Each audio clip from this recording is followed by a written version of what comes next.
Welcome to the very first kind of couple of episodes here of the Sparc Cast, the Strategic Professional Advancement Referral Community Podcast, where we're going to be talking about networking.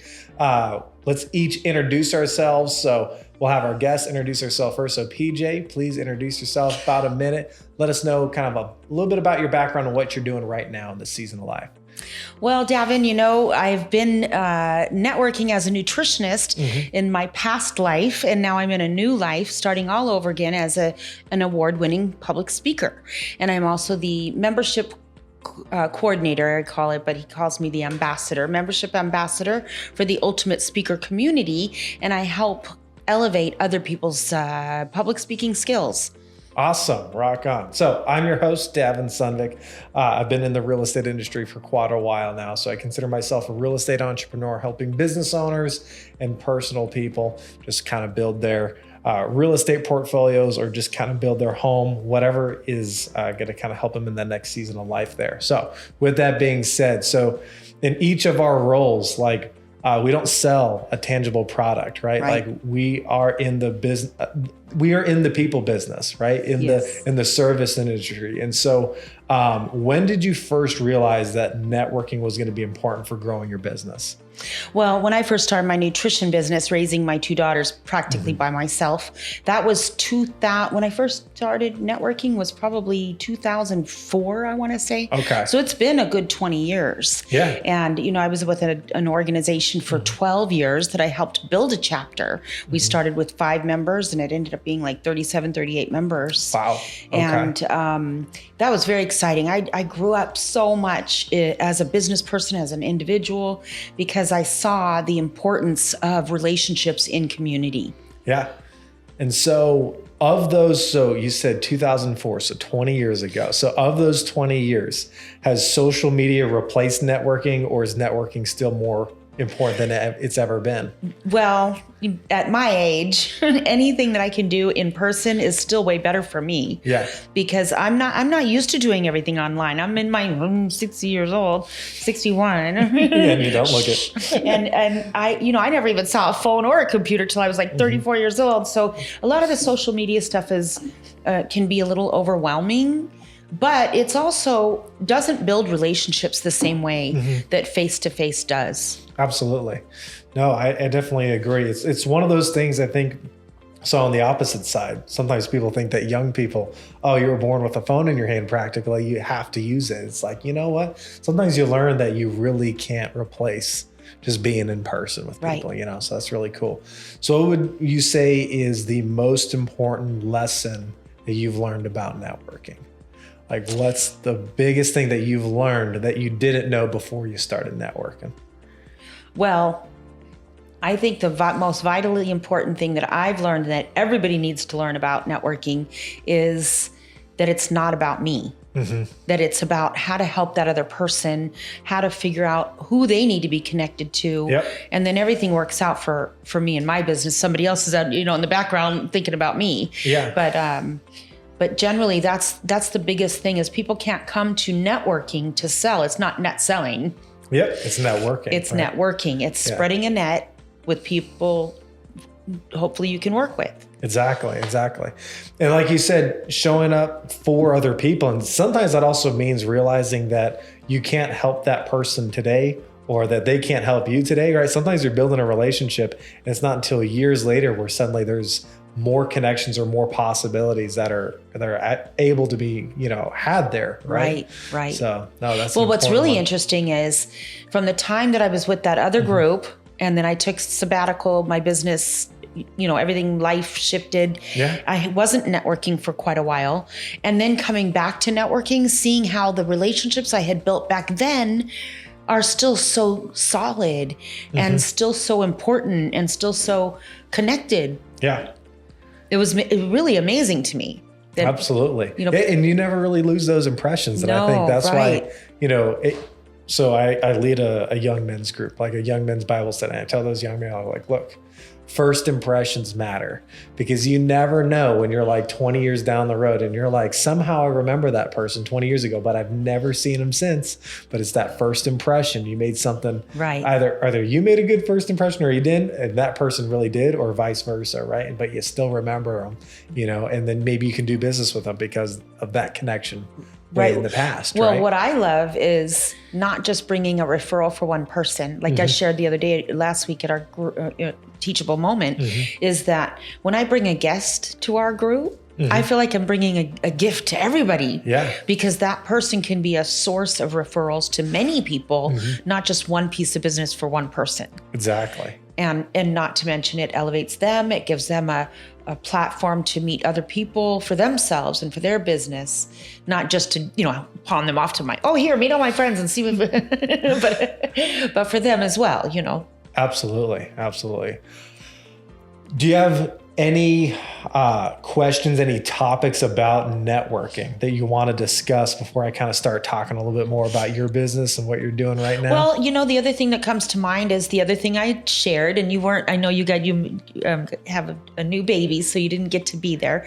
But in the teachable moment, the most important thing I was sharing is that when we go to mix and mingles, when you're at a larger group, it's vitally important not to over-occupy people's time. Exactly. It's so disrespectful and rude when they need to be meeting, 5 other people, 12 other people. We need to be just exchanging information, a few sentences about each other. Yeah. Oh, it's great to meet you. Oh, I know somebody across the room. We can introduce them right here and now, and go take them and go introduce them to that person, but not to occupy them with personal stories or it's just such a waste of time. I agree on the time thing right there, right? Like I call it high value time and low value time, Yes. right? So I call my lunchtime low value time, because if I spend it alone eating, or if I spend it with one person eating, that one person can't waste my time, because I was just going to be eating anyway, right? So, but if I'm at a networking event and there's 80 people to meet, right? And you stop me from meeting 20, 30 people, right?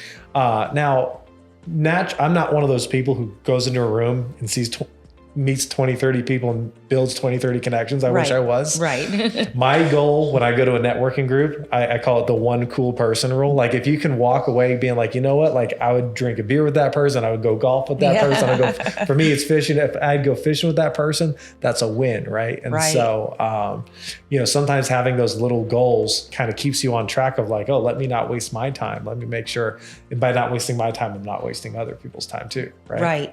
Right. So yeah, what you're there for. You're mining, it's like kind of like mining. You got to keep moving, and you got to keep looking for, not just a connection for yourself, but who to connect them to as you're meeting them. Absolutely. Yeah. And sometimes like that's a really good way to work faster in a room, right? So like if you meet somebody and they're a plumber and you're like, oh, I know a flooring person who's been asking to meet a plumber, right? By saying, hey, look, I'm going to introduce you to this person. Let's make a note in our phones and our calendar, whatever. We're going to talk tomorrow and I'm going to make that introduction.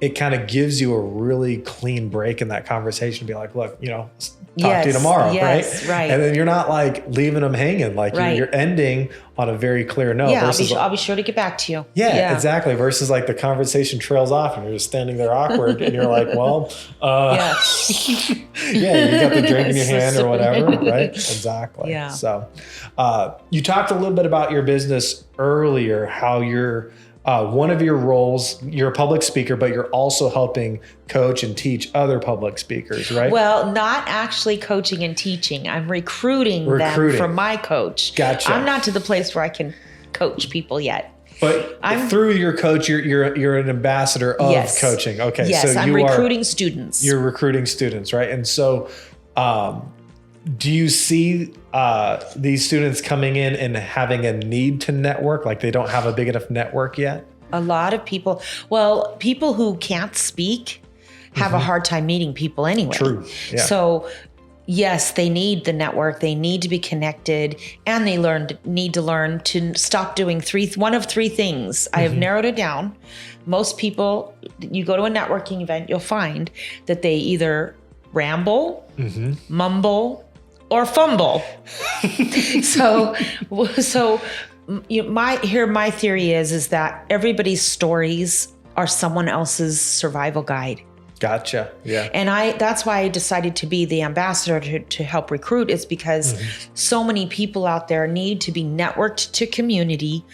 They need to be elevated with their voice, and they need to gain confidence, and not just to be public speakers themselves necessarily, but to just run their businesses. Or a lot of nonprofit. So many of my friends that run nonprofits, and I see how they speak, and I think if they could be so much more effective. Yeah. You know? Absolutely. Oh, nonprofits are big. I mean, so like, for example, when a nonprofit that I sit on the board on, we make most of our money one day out of the year. A lot of people in that room. So if you're a fumbler, if you're going to fumble that catch, right? Could you imagine how much money there is on the table to lose for your cause, right? So absolutely. No, that's definitely important. So do you find that most of these people that are students in need of help in their public speaking, they have some kind of a cause, they already have a business, they already have a cause, and they're trying to bring more attention to that cause? Is that the goal usually? Generally, yes, for the most part. It's business owners that are trying to, facilitate workshops, or like I said, nonprofits trying to do fundraisers, but also it's entrepreneurs who are young and they haven't gotten a lot of experience in speaking. And in fact, Wednesday, we're having a fantastic free 2-hour workshop at the corner of Tropicana and Orville at my friend's office. I would love for anybody to come see a sampling. It's 2 hours for free. And in that 2 hours is so much clarity for people of who they are, what they're doing, their mission, why they're doing their business, why they're doing their nonprofit. Within that 2-hour period, people get so much confidence and clarity that it's mind-blowing. Yeah. And then they can determine from there whether or not they need more training, need more connection, need more networking, or if they have a book to publish, how we can help in, several different ways. Gotcha. Branding. Makes sense. Yes. So you talked about workshops like for businesses. Is that what you would say is like the most common public speaking engagement that you're working with your students right now? Or is there no there's no we have people from all sorts of different walks of life. Gotcha. Like when I just graduated from this standing ovation speaker training myself, and the students in that class were so diverse, it was wild. Yeah. And now I've helped him put together this next cohort, and of the 6 or 7 people I recruited and the few people he recruited, they're all over the country. They're doing all sorts of different things, from teaching survival tips to money and crypto, or so many different topics. So many different topics. Absolutely. And so like, for example, like in the small business world, what I found is like who sometimes can make it easier to fill that room up with people. Like in the real estate industry, it's title people. Like if you have really good title and escrow people in combination with a really good lender, like they will make you look like a rock star. They'll fill up the room, and all you have to do is show up with the skill of public speaking. That's because they don't want to do it. Public speaking, people don't realize it's not just about blah information. It's organization, it's flow, it's emotion, it's how you communicate. Energy, it's audience engaging. It's what about the stage? How do we use the stage? How much we use the stage? There's so much to it.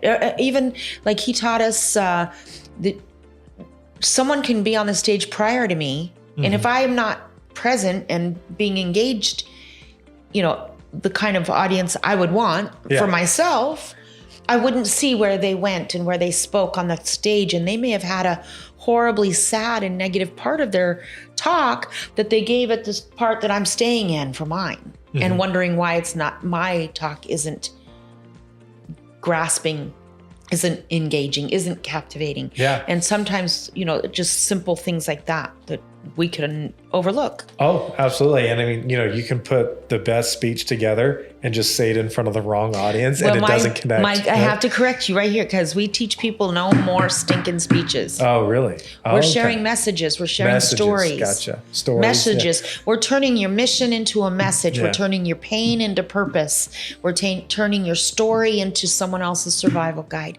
We're turning you into a more confident you to do what you need to do first and foremost. True.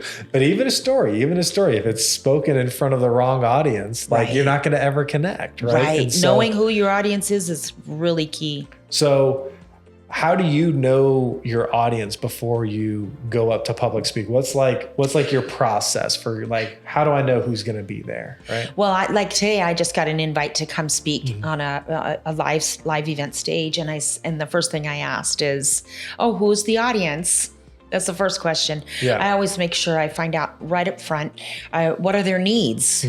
Are they needing to learn to use joy as a superpower? That's my core message, right? Joy is a superpower. But maybe they're needing to learn more about networking. Maybe I need to come talk about networking. So there's going to be different needs for different audiences, different focus. Absolutely. So for your style of public speaking, where have you found those audiences? Like, do you have a network of people that already are putting on I don't want to call it a show, right? But it is a show. Putting on an event or a show, right? And you're a piece of that show, or are you doing it from total bootstraps and putting on your own production? No, I'm not there at all. Yeah, I'm putting my name out there. I'm putting videos of past work that I've done out there, and I'm looking to be recruited to be part of other people's events. Gotcha. Generally, okay. My favorite is to MC. I can go work a couple hours and go home. but and have a lot of fun, right? Yeah, absolutely. That's my favorite. It's kind of the bread and butter, right? Yeah. But to keynote speak and have enough information and inspiration to share for a whole hour, that's really exciting. Gotcha. Really exciting. Cool. So we've talked keynote, okay. MCing, and I come in and do workshop facilitation for organizations that don't have someone to teach their workshops for them. Rock on. Cool. Yeah. So for maybe a young entrepreneur out there, right? Maybe they're getting into the speaking world or not, right? Let's kind of take the sweet with the bitter. What's one challenge that you're currently still working on, and one thing that's like your favorite part of being a public speaker? Because I'm sure there's easy things and I'm sure there's hard parts about the job, like there is with every job. Yeah. Well, ironically, something turns on for me when I get on a stage, when I get a microphone. I'm not afraid of speaking, but there's a certain amount of nervousness prior to think that you're going to deliver what's actually necessary. The most important thing is to not go up and tell my story because I need to tell it. Yeah. And I've been there. I started as the victim mentality. Oh, I've been through this and I've been through that and this has happened and that has happened. Nobody wants to hear all that. Yeah. They want to hear it, but not as the main part. So your story and everything that we've been through comes in after. You're getting to share where you came from, how you got there, and now you can come too. Yeah. So it's got to be a journey. You're taking them on a journey. Exactly. It's about the customer experience or the audience's experience. Yeah. Right? Well, that's ironic because Christoph J. Wyman, our coach, he is a professional 5-star customer service coach. Oh, gotcha. He has 2 books on the subject. Very nice. Yeah. Yes. So yeah, because the audience at the end of the day, they're customers, right? Just like in any other business, right? They are. And they're looking for 2 things. They're looking for value and they have expectations. Yep, absolutely. Because if you're just out there to spread your message and you want people to do what you want them to do. Very rarely I find people do what you want them to do. Right. They do what they want to do at the end of the day, right? So if you can cooperate, with your presentation, your story, right, in a way where they want to hear it, then they're going to be a little bit more receptive to what you actually want to say. Yes. Right? Exactly. Yes. So, okay. Yeah, it has to be structured, and that's what we're really learning. And I knew nothing about that. I've been teaching. Yeah. I've been speaking, right? I've taught nutrition for 20 some odd years. Gosh, probably almost 40 years now. But I mean, 20 years of going into public arenas and going into classrooms and Jewish communities and the Grand Vacations Club sales staff and 200 people and talk about nutrition and break the ice with a funny joke about, I know y'all are going to ask me if we should be vegetarians, but some people need just enough meat to stay aggressive. And that I would open with that, and then go into teaching about nutrition and health and wellness and, label reading. And so I've done a lot of speaking as a teacher. Yeah. And I've been teaching Bible since I was 20 years old in 5 states. So I've been a Bible research teacher and a nutritionist teacher, coach. So it's kind of already a platform. It's kind of already a stepping stone where I feel like I've been getting a lot of training in those to prepare me for now. Nice. But what I call the spokes in the wheel of what it takes to really be an impactful public speaker was far more than I thought. Gotcha. And that's why I'm recruiting people to get trained, is because the training is so intensive and extensive that it's life-changing. It's transformational. Come grow. Let's grow together. Nice. Rock on. Yeah. So like part of dealing with the difficulty kind of created a new opportunity for you, because when you got into this, were you thinking that you were going to be recruiting other speakers? No, I ended up in here kind of by accident. Yeah. This time last year, I was working for another nonprofit who wanted me to fundraise, but their program wasn't even together. So I spent all my time trying to help them put the program together, and it just kind of didn't work out very well. And other things happened. And then here I was like, okay, what's next? What am I going to do? And I got invited to participate in a Ultimate Speaker intensive competition. And I won semi-finalist. Yeah. And that was in February. So we're just talking a few months ago. Yeah. And now I jumped into investing in my training, which is a big deal for me to put the money. That's another thing I really feel. There's one thing about me going out and speaking, but my heart is all about helping other people learn to elevate themselves. And the biggest thing is about getting people to really commit to themselves financially and time-wise. Yeah, put your money and time into it, because that's the hard. And everybody wants to diversify, right? They want to have 2 or 3 jobs, right? They want to, they want to be, the barista by day, but they want to sell real estate at night. And I'm like, you know what? Like, the more time and money you put into your real estate career, the more you're going to get out of it, right? Yes. So if you don't have time for it, you don't put money into it, right? It's like, how serious are you? You got to double down, and that's hard. Personal development isn't natural. It doesn't come natural to most people. And I've learned that we can attain far greater things much quicker if we focus on making sure that we're growing and learning and developing and training. And if we're not, my motto is, if we're not growing, we're dying. If we're not learning, we're dying, Exactly. So it's very, very important to invest time, focus, energy, intention in personal development. And that's what this coaching program in speaker, it's more foundational than any other coaching, really. And it's scary, but because it's scary, very few people will do it well.